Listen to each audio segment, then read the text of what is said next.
All right, ladies and gentlemen, welcome to the show. Here today to discuss about NXT June 22nd, 2021 review. I was actually very satisfied with this show.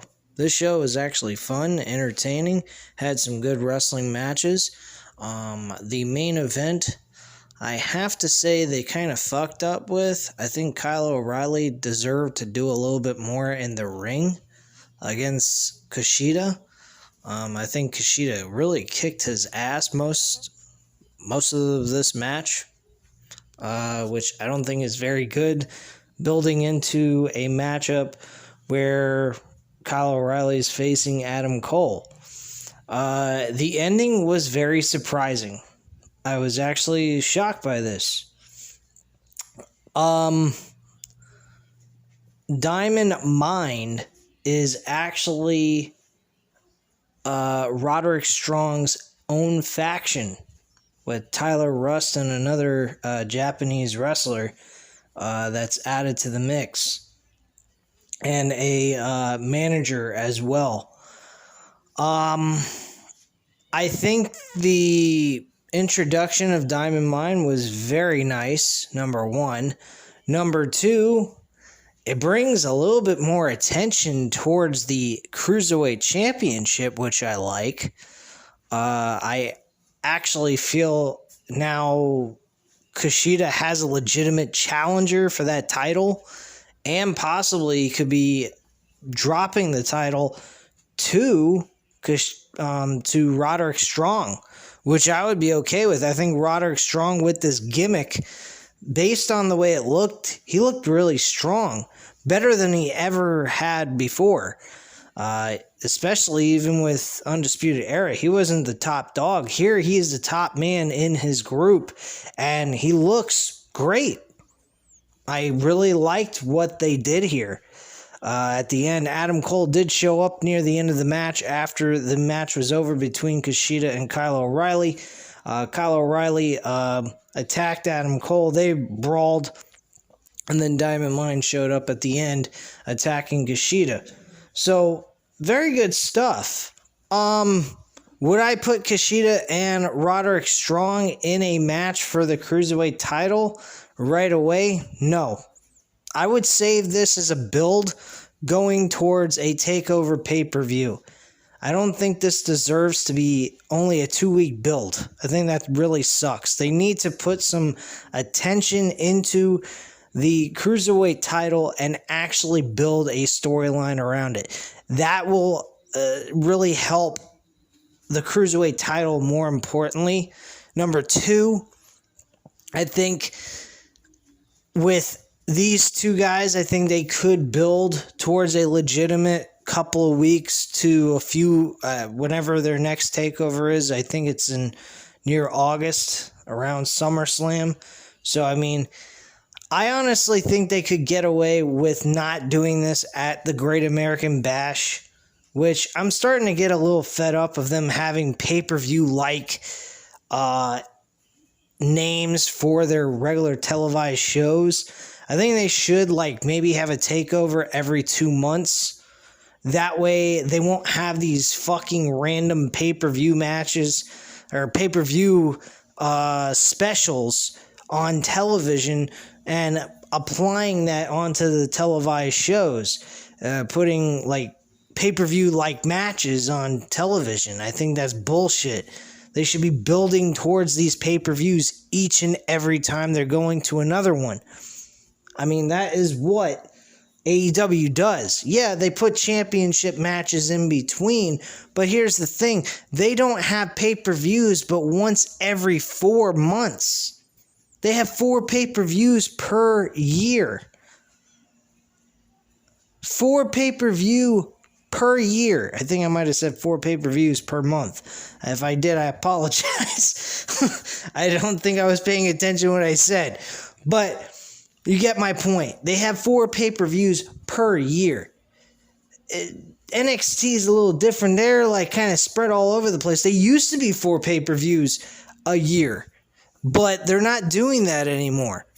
It used to always be during the big four pay-per-views of WWE's main roster, which I actually liked that a lot better. I liked when they were tied in together with the Royal Rumble, WrestleMania weekend, the SummerSlam weekend, and the Survivor Series.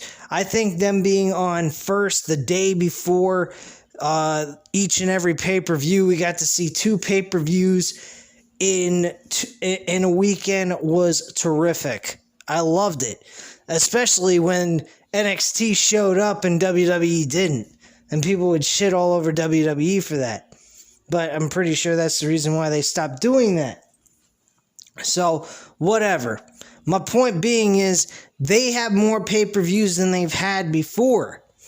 I think already they've reached about 4 pay-per-views, or at least close to that. I think they've done 3 so far. So, I mean, they still got a half a year left to possibly put more pay-per-views into this year. Maybe 2 or 3 more. I'm not sure.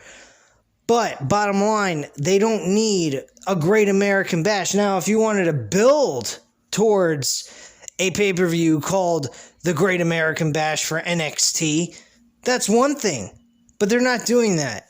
So, I think that needs to get lost and not be on television.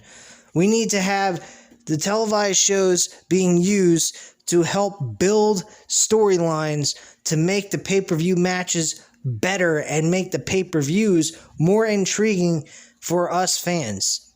That's it. Plain and simple. Anyway, moving on.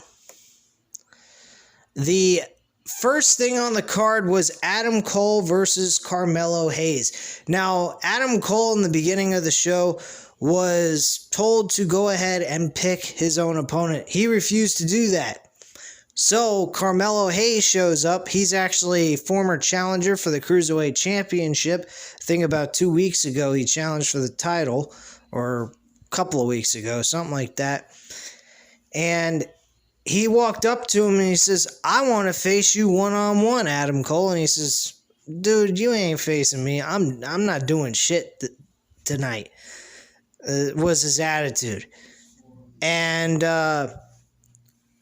Carmelo Hayes just went ahead and he said, "Yeah, I'm going to kick your ass, and I'm going to do it with ruthless aggression," basically doing what John Cena did.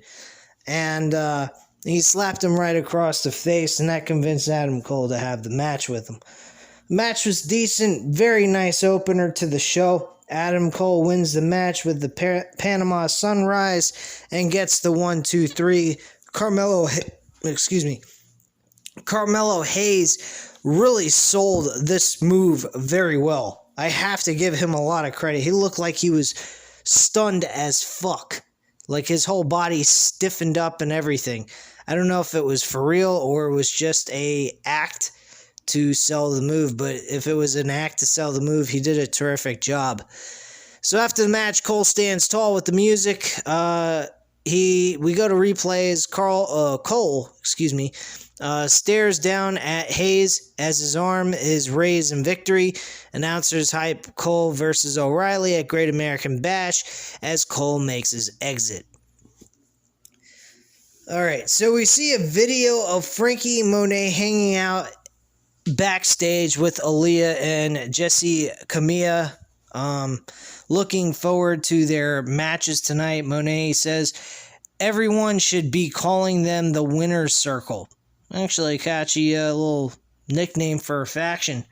Robert Stone walks up and Monet says tonight will be a good night for her and the Robert Stone brand. Monet's dog ends up snapping at Stone as Monet walks off. Mackenzie Mitchell is backstage with Zoe Stark. She says she saved Io Shirai last week because Shirai gave her her big break when she came to NXT and she was paying it back. So Shirai ends up appearing and says she has respect for Stark but doesn't like her. Shirai walks off and Stark says mutual respect is all they need. Stark walks off as we go to commercial break at that point. Back from the break, we get a great video package of the $1 Million Champion, LA Knight. Yeah! Sitting by the pool. He brags on winning the belt and turning on the Hall of Famer Ted DiBiase. He thinks Cameron Grimes was actually there to become $1 million man and actually win the belt. He thought that meant more to him. But unfortunately, he found out that that wasn't the case. He cared more about saving Ted DiBiase and having his respect, which he has no care for whatsoever. He cares about having the money and the gold.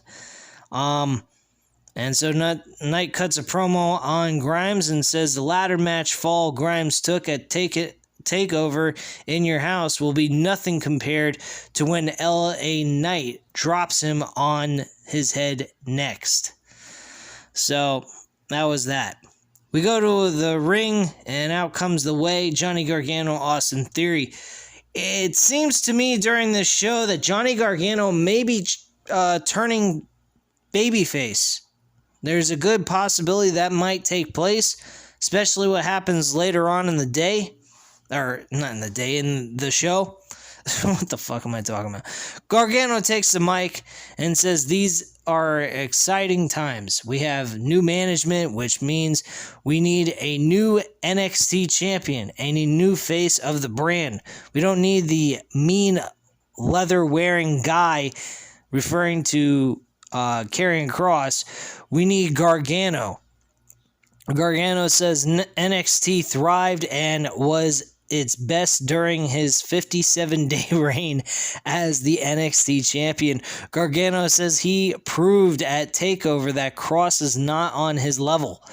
Gargano says he's outclassed Kross every time they were in the ring together, and everybody knows he can out-wrestle Kross on Gargano's worst day. Oh my God. I can't believe he believes this delusional bullshit. Karrion Kross is twice his size, number one. Number two, he's got bigger muscles. And number three, the man kicks people's asses and throws them around like rag dolls, and he believes he's got a shot against Karrion Kross. Oh my goodness. Please. I really hope that Gargano is not the guy to take the title off of him. Even though I'm a humongous fan of Gargano, it wouldn't be believable. I'm sorry. It would not be believable. They need to keep the title on Karrion Kross. Just make him drop the title. He gets moved into... Let's say he stays champion, and then they have this draft. They draft Karrion Kross to Raw or SmackDown. You just have him come on to NXT and say, look, I've been drafted to Raw or SmackDown, whichever show he's drafted to, and he says, I'm dropping the title. I have nothing more to prove here in NXT. I got a new stomping ground to go to, and I'm going to take over that show and become a world champion there. And that's all they got to do with him. It's that simple. They don't need to take the title off of him. There's no one on this roster that is believable to take the title off of him. He is basically NXT's version of Roman Reigns. That's all there is to it. There ain't no reason in hell that this guy should lose the fucking title to anybody. It's that simple. So the music hits and out comes Pete Dunne interrupting Johnny Gargano during his promo with Orny Lorcan. They enter the ring as the Way looks on. Dunne asks Gargano if he's mad, which I kind of think he is. I think he's lost his fucking mind since he's done this Way gimmick. He must be mad if he thinks he's number one contender over Dunne. Theory goes to speak, but Dunne tells him to shut the hell up. Theory is upset, but Gargano says Dunne and Lorcan are just trying to provoke chaos. Gargano says there is a new way of doing things in NXT, and they don't partake in shenanigans any longer because they are law-abiding citizens.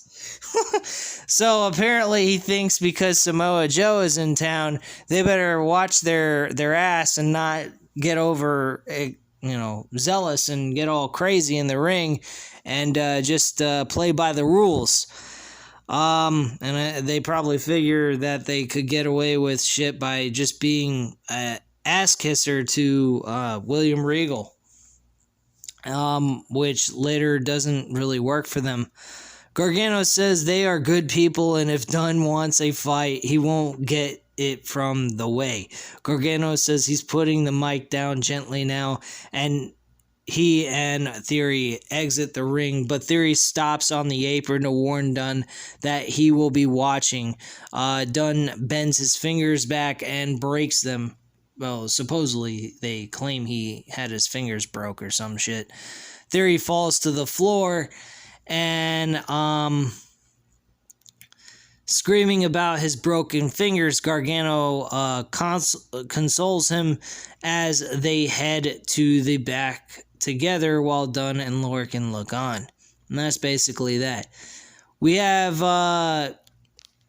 Cameron Grimes show up in a Bentley, and Cameron Grimes hops out, tips a few guys in the parking lot after they ask how Ted DiBiase is doing.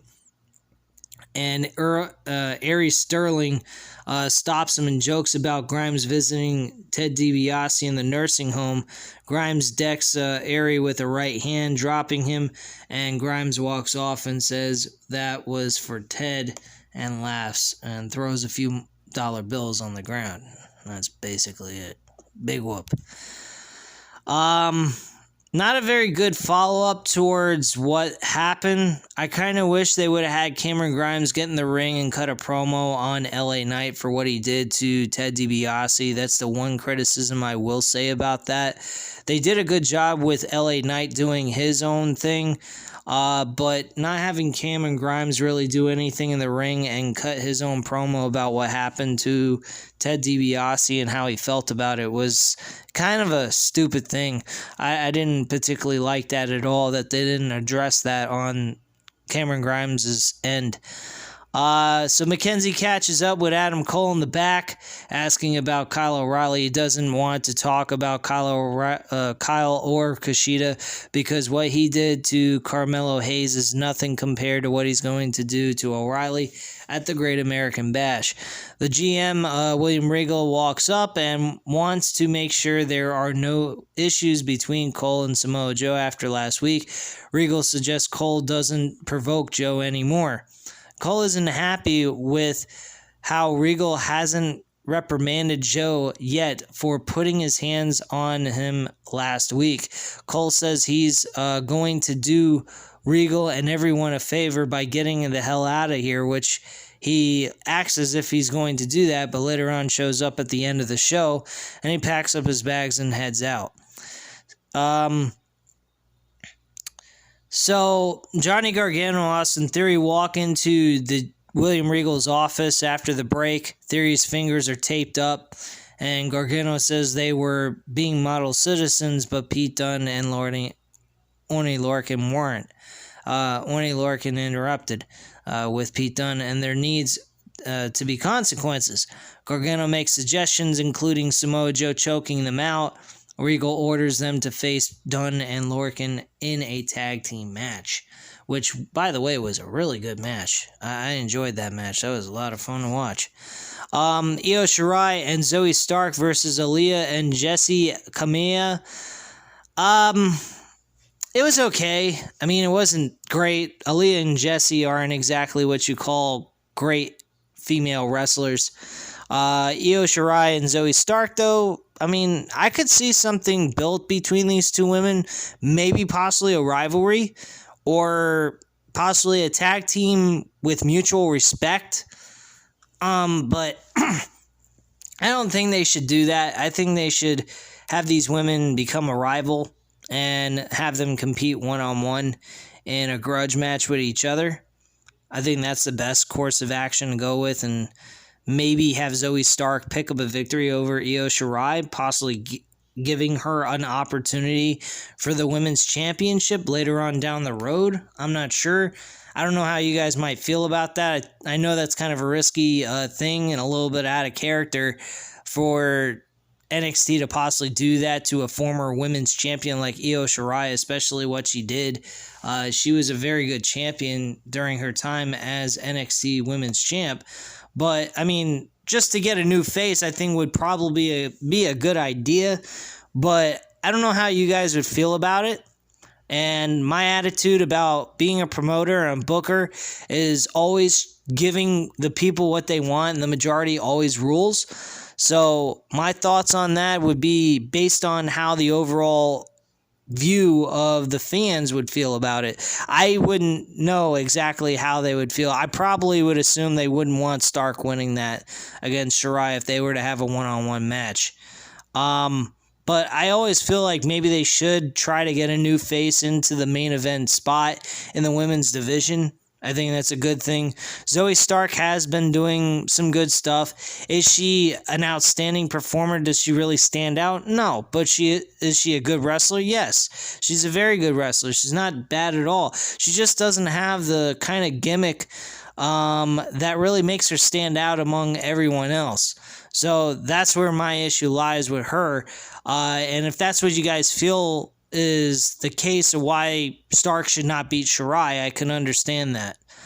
So after the victory that Shirai and Stark got, they celebrate in the ring. The Way teases rushing to the ring, which is Indy Hartwell and Candice LeRae.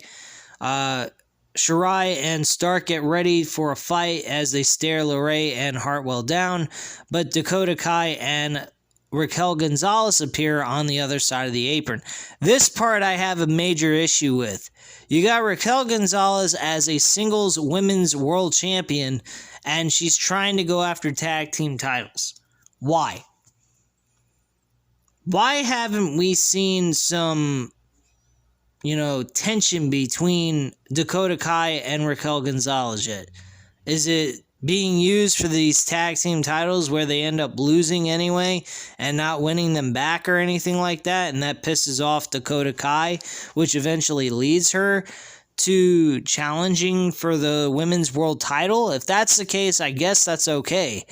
But I mean, I don't know, man. I think that's kind of fucked up to have a women's champion being concerned about tag team titles.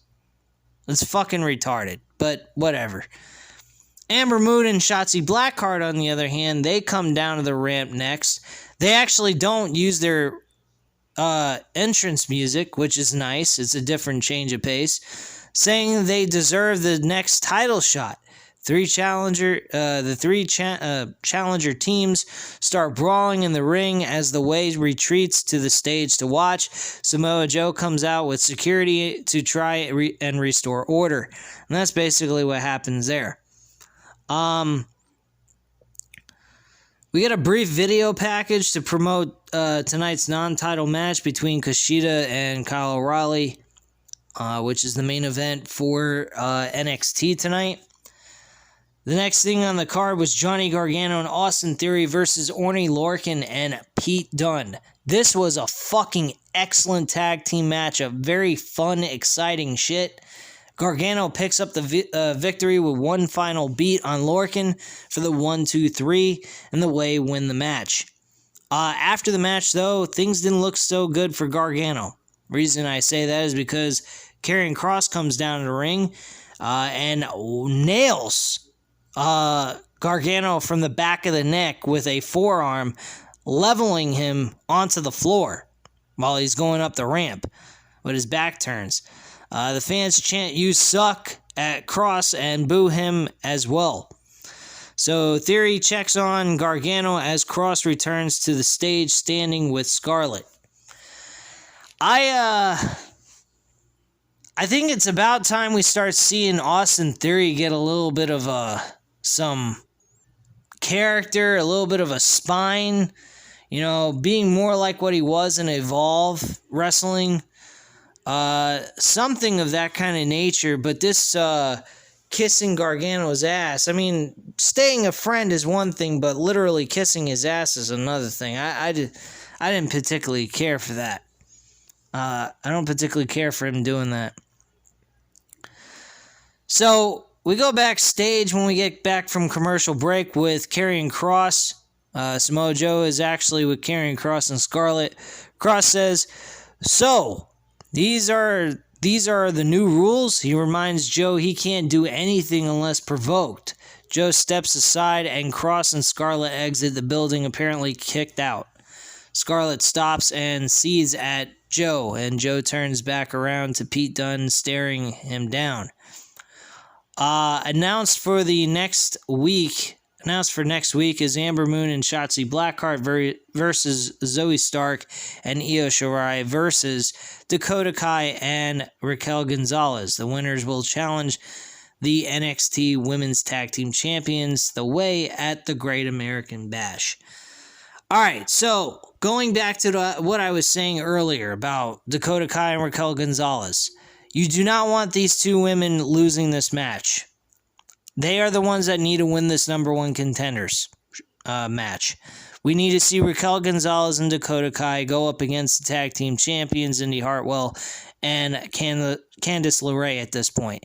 They're going to end up losing. This should be a screw job finish where one of them gets messed up, fucked over, or someone makes a mistake during the match to help in helping the tag team champions retain the title. Let's say Dakota Kai or Raquel Gonzalez accidentally nails Dakota Kai in the face with a big boot by mistake. And you have one of the women from the way pin them and get the 1, 2, 3. That's how I would do it. That would be the turning point between the relationship of these two women. This would eventually lead to Dakota Kai facing Raquel Gonzalez for the NXT Women's Championship at the TakeOver event, not at a fucking live show on NXT Weekly television. You don't do that. You don't need to, number one. These two have a great friendship. They've been friends for almost a year now. They've worked together. They've done a lot of things together on this show, especially during the pandemic. Dakota Kai has fallen short. She's fell short several different times for the Women's Championship.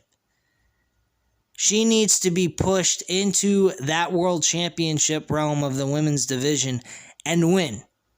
That's correct, folks. I said it. Dakota Kai needs to win this match. And she needs to win by cheating. Because clearly, she can't beat Raquel Gonzalez clean and make it believable. There ain't no fucking way. She's too damn small compared to Raquel Gonzalez. So the reality is, we need to see Raquel Gonzalez get screwed by Dakota Kai at the end of all of this.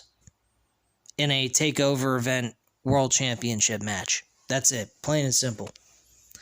That is who I would say should take the title off of her. And I said that from the beginning when Raquel Gonzalez won the Women's Championship. Plain and simple. We had Elektra Lopez versus Frankie Monet in a one-on-one match. Frankie Monet won this match. Nothing to speak here. It was a pretty average Joe match. Nothing exciting took place. Pretty fucking lame-ass shit. We had Mackenzie Mitchell backstage interviewing NXT North American Champion Bronson Reed, asking about last week's warning from Santos Escobar. Reed brings up how he's recently dominated Escobar and wonders what more does he have to do or what he wants. And Hit Row interrupts, and Isaiah Swerve Scott apparently wants the NXT North American Championship. Top Dollar AJ Francis taunts Reed and steps to him as Ashante the Adonis looks at the camera with a warning for Everrise. Hit Row walks off as Top Dollar tells Reed he's not even from North America, which I thought was kind of funny. Back from the break, we saw a very funny video of Everrise trying to spray paint Top Dollar's SUV, and he catches them wearing ski mask, I guess you could say, or at least a mask covering their face, but they're wearing Everrise on their shirt, on their chests. They're wearing their Everrise t-shirts. And Top Dollar looks at him and says, what are you doing? And they go, do you know who this is? And he goes, yeah, I know who it is. You guys are wearing your fucking t-shirts. And he tries to chase after him, but they run off like fucking cowards. I thought that was fucking great. That was fucking hilarious, man. Really over-the-top stupidity at its finest, but funny as hell. So we get the match with Everrise and Hit Row. Everrise loses to Hit Row. The match wasn't bad. I think Everrise did what they could do here, but Hit Row ends up winning the match with Top Dollar and Adonis. and they end up winning this matchup easily. But, I mean, Everrise had some moments where they did some pretty good stuff. So, afterwards, Mackenzie is backstage with Mercedes Martinez, informing her she will face Boa and Xia Li in a mixed tag team match next week. Mercedes says she doesn't make friends that well, but she's ready to go. Mercedes is suddenly attacked from behind. Jake Atlas makes the save and levels Boa with a kick, and Atlas helps Mercedes up and says it looks like he'll be joining the fight next week. Nothing big there. Don't really care. And then the main event was the Kushida versus O'Reilly match. This was a good match, good technical wrestling, but majority of the match we saw Kushida kicking his ass, and he ends up getting a roll-up pin over Kushida. Kyle O'Reilly manages to pull this out of his ass and get a very nice roll-up pin. That was effective. It was. I will admit that. I mean, granted, we do see a lot of these roll-up pinfalls take place on WWE's main roster programs, which kind of devalues this ending to this match in my mind, because we're so used to seeing it. It kind of hurts the match as a nutshell. But I get the point where they were going with it. It made sense. But at the same time, you got a match with Adam Cole in 2 weeks. Why wouldn't you want to make Kyle O'Reilly look strong? He kind of just pulled it out of his ass to win. So, I mean, he had his offense in there, but Kyle O'Reilly, in my mind, every time I looked at my phone. I was watching this directly off my phone while watching other stuff on the television set for like sports and whatnot. I didn't see Kyle O'Reilly do much offense in this match, which kind of makes me question, how can you make me believe that Kyle O'Reilly is going to win this match against Adam Cole? Adam Cole was outstanding in his match against Carmelo Hayes. And Carmelo Hayes ain't no pushover. Granted, he ain't no Kushida. Kushida's been in wrestling for a very long time and well-known performer. Carmelo Hayes, I never heard of him until several weeks ago when he faced Kushida.